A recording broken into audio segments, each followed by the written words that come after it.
tu as un lumbago commun, c'est-à-dire que tu t'es penché en avant, et je me suis fait mal en penchant en avant en essayant de ramasser quelque chose. Je t'invite à regarder les autres vidéos pour comprendre tout ce que je veux dire.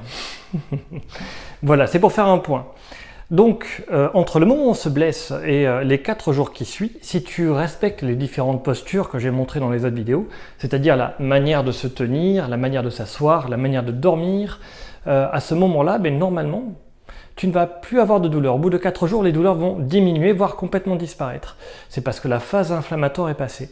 Et donc, à partir de ces 4 jours, il va se passer 2 semaines, où pendant ces 2 semaines, ton dos reste fragile, il va continuer à consolider. Voilà, donc c'est ne plus avoir mal, et à partir du moment où je n'ai plus mal, il va se passer 2 semaines où il faut encore tenir les bonnes postures. Donc aujourd'hui, imaginons que tout se passe bien, je compte sur vous, et je vais vous montrer l'exercice qui vient juste après.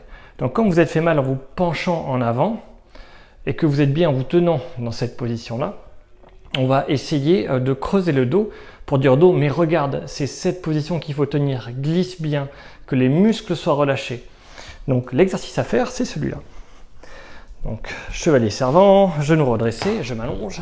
Hop. Une fois que je suis allongé, je mets mes 2 mains au niveau de mes épaules. Je me relâche bien, je relâche les fesses, les abdos, les pieds, tout est relâché. Je vais monter souffler et je redescends.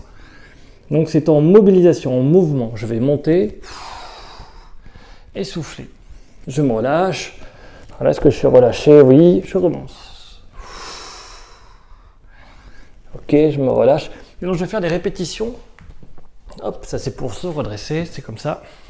Je vais faire des répétitions de cobra, de mouvement dynamique. Donc moi j'appelle ça le cobra dynamique et c'est fait pour réapprendre le dos à se creuser.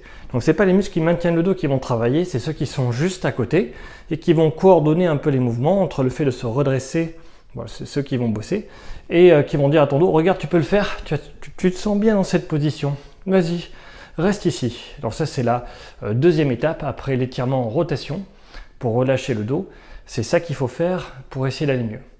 Mais n'oubliez pas que de 0 à 4 jours, c'est l'absence de douleur qui permet la cicatrisation. Et dès la 2e semaine, vous pouvez commencer à faire ça. Enfin entre la 4 jours et la fin de la 2e semaine. Je m'exprime pas bien. Mais je crois que vous avez compris.